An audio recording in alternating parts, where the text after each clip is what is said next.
Hello to all my dear student. I am Deepen Singh, your biology teacher. Welcome to all of you in our school SJEC e-learning YouTube channel. So student, in today's biology class we are going to discuss our 8th chapter, which is circulatory system. Let's see what is a circulatory system.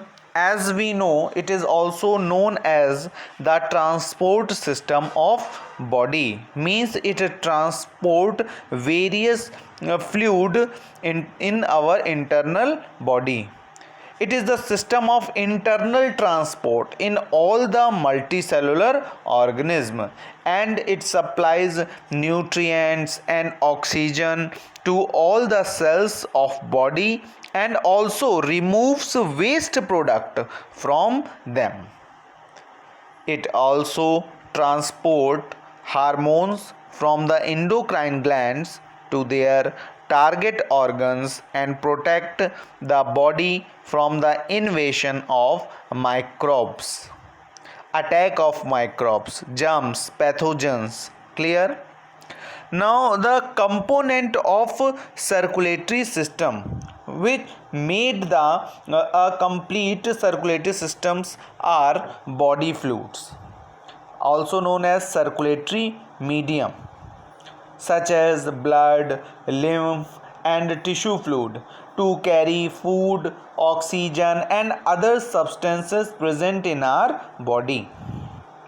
Next component is blood vessels and lymph vessels to carry the body fluids. And the last and very important component of circulatory system is heart, help to pump blood through blood vessels. Okay, in this sequence we are going to discuss first body fluids in detail. Let's see body fluid. Body fluids in our body occur in three forms, such as blood. Blood circulates through heart and blood vessels. There are mainly two types of blood vessels, arteries and veins, in which arteries carry oxygenated blood while veins carry deoxygenated blood. Second type of body fluid is lymph. It flows through lymph vessels and lymphatic organs. And the last one is tissue fluid. It bathes the body cells and also called interstitial fluid or intercellular fluid. Means all the substances from blood to body cells and from body cells to blood pass through tissue fluid. Let's see a relationship between blood, tissue fluid, and lymph. The tissue fluid around the cell and lymph in the lymph vessels. In closed circulatory system as found in our body, means the circulatory fluid circulates through the closed vessels. In our body, blood flows through closed vessels, and their finest branches are capillaries. Capillaries are formed by the combination of arteries and vein, which come closest to tissue cell. And from now, plasma from blood diffuses out of the capillary wall and forms tissue fluid, and the tissue fluid provide oxygen and nutrients to the cell. The carbon dioxide and waste product from the cells diffuse into the tissue fluid. Means a part of tissue fluid is absorbed by the lymph capillaries and forms lymph.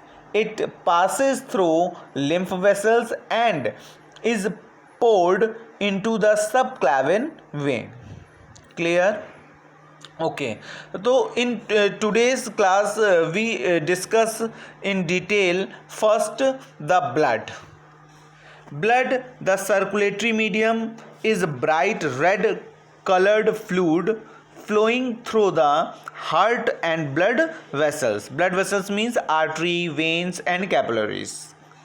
It functions as a distributing and collecting medium.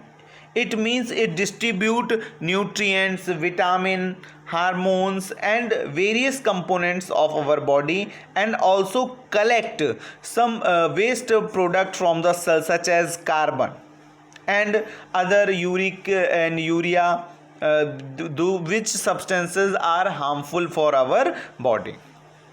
So what are the characteristics of blood? It is thicker and heavier than water, slightly alkaline, whose pH balanced between 7.35 to 7.45, and the volume in a man varies from 5 to 6 liter. It means we can say that in a human being male there are 5 to 6 liter amount of blood present in our body. It forms 8 to 10% of the body mass, and salt is in taste. Here is a diagram represented a blood vessel and the component and the composition of blood. In blood, various components are present, which we discuss in next topic. First of all, we are going to discuss functions of blood. And the first function of blood is transport of gases. Means blood carries oxygen from the lungs to the tissues and carbon dioxide from the tissues to the lungs. Here is two types of gaseous exchange involved. First one is for oxygen from lungs to tissue, and second one for carbon dioxide from tissue to lungs. Second function is transport of food material. Means it carries soluble and digested foods such as glucose, amino acid, fatty acid in the and from the intestine to various organs of the body. Clear? Means blood carried glucose, amino acid, fatty acid from the intestine to various body organs. Clear? The third function is transport of excretory products. Means those products which are waste in our body or useless in our body. Nitrogenous wastage are transported by the blood from tissue cell to liver and from liver to kidney, from where they are eliminated out of the body. Next function is distribution of hormones. As we know, in our body there are various types of endocrine glands present which secrete hormones directly into the blood to control the activity of various body organs, and blood transport them to their target organs, and thus it help in chemical coordination, or we can say that to maintain the chemical coordination in our body. Next function is defense against disease. It produces certain antibodies or antitoxins which combat, means to fight the bacteria and neutralize their toxins.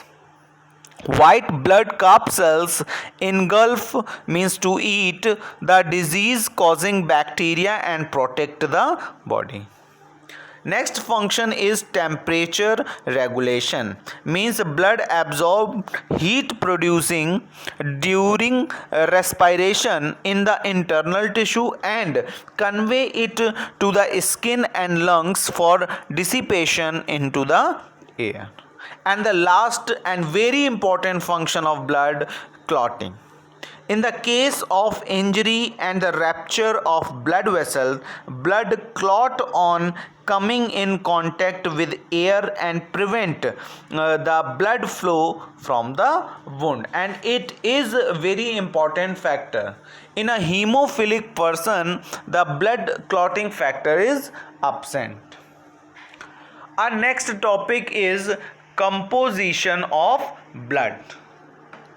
Blood is a fluid connective tissue we already know that the fluid matrix of blood is called plasma, and there are three types of blood cells are suspended, or we can say that present in the plasma.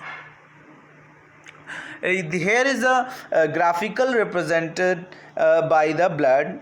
It means in a blood there are two components, plasma and blood cells.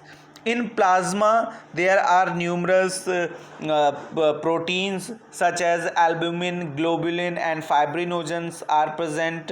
There are some nutrients such as glucose, amino acid, fatty acids and glycerols are present. Respiratory gases such as oxygen and carbon dioxide, excretory substances such as urea, uric acid and creatinine in traces, mineral ions such as sodium, potassium, calcium, magnesium, chloride, bicarbonates and phosphates are present, and also some enzymes, hormones and antibodies in the form of traces present, or we can say that suspended in the plasma. And the fluid part containing 90 to 92% water, and the part of plasma in a blood is 65%, more than 50 in a blood composition. Clear? And the rest part, which is known as blood carp cells, and which part in which blood cells are present, these form only 35 to 45% of blood. And in this part there are three types of cells present. First one is red blood cells, second is white blood carp cells, and the third one is blood platelets. Here is the structure of different types of blood carp cells. In first section the red blood cells are shown, and the second part platelets are represented, and the last and the longest family of blood is white blood cell, in which it differentiated into various parts such as monocyte, lymphocyte, eosinophil, basophils and neutrophils. Clear? So let's start the first part, which is red blood cells or carp cells. Red blood cells or carp cells, also known as erythrocytes, means they are minute biconcave disc-like cells about 7.6 micron in a diameter. Their cytoplasm is spongy, and they are the most numerous cells in human body. Each ml of blood contains 5 to 5.5 million RBCs in men and 4.5 million RBCs in women. So we can say that in comparison to men and women, the difference between 1 million of RBCs. Okay. There are also some specialized features present in RBCs are mammalian RBCs. Mammalian means human beings, those animal who feed milk their babies, known as mammalian. RBCs are highly specialized cells for the efficient transport of oxygen. To make space for the maximum amount of hemoglobin for transporting oxygen, they have lost their nucleus. It means in RBCs, red blood cells nucleus is totally absent, and if the nucleus is absent, then also the organelles related to nucleus such as mitochondria, endoplasmic reticulum and Golgi complex are also absent in red blood cells. And why the red blood cells doesn't have the nucleus means it to increase the surface area for the absorption of more oxygen to transport different organisms. Clear? And due to loss of mitochondria, increases efficiency of delivering more oxygen. Without mitochondria, they cannot use oxygen. As we know, in the presence of oxygen in the mitochondria, glucose is oxidized, and in this process definitely some some amount of oxygen is used. So in the RBCs, mitochondria is already absent, so there is no use of oxygen in the RBCs. And because of small size, they can travel through fine capillaries. Elastic and disc-like body permit them to bend and twist as they pass through capillaries. Clear?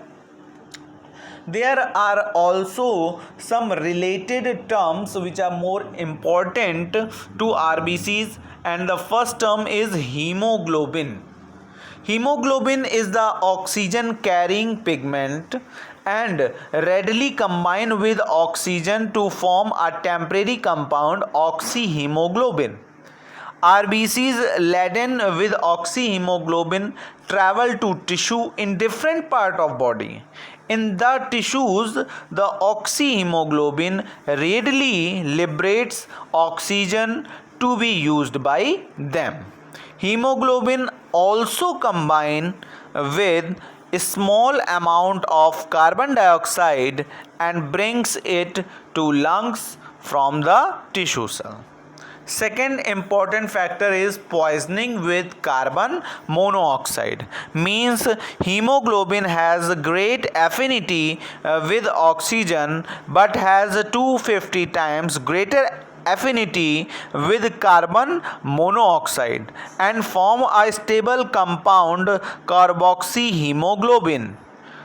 And the presence of carboxyhemoglobin cut down the availability of hemoglobin for oxygen and oxygen transporting capacity of blood, and the shortage in the availability of oxygen causes unconsciousness and leads to permanent death. That's why it is known as carbon monoxide poisoning. The next phenomenon is erythropoiesis, means the formation of erythrocytes. In an adult person, about 2 million RBCs are formed per minute in the bone marrow of flat bones such as ribs and breastbone, and in the end of limb bones also. In the embryo, RBCs also develop in liver and spleen. The process, it means we can say that the process of formation of production of RBCs is known as erythropoiesis, and during maturation, nucleus, mitochondria and endoplasmic reticulum are lost. Vitamin B12 and folic acid are essential for the maturation of RBCs. Next topic, which is most important in the case of all the blood cells, lifespan. Due to the absence of nucleus, average lifespan of RBCs is about 120 days, near about 4 months. Next and last important factor about RBC is hemolysis, means the breakdown of old and worn out RBCs is called hemolysis. It occurs in spleen and liver. The iron released in during the breakdown of hemoglobin is retained in the body. It is reused in the bone marrow in hemoglobin formation. The breakdown of protein, which is globulin. Heme is an iron compound, while the globin is a protein from biliverdin, which is transported to liver. Here it is changed to bilirubin and is excreted with bile. Here is a complete description about RBCs and their related terms. Our next topic is white blood calf cells, also known as leukocyte, but this topic we will continue in our next video. For today's video, thank you for watching, and student, if you like our way of teaching and hard work, please subscribe us to learn more and be updated about your syllabus. Thank you.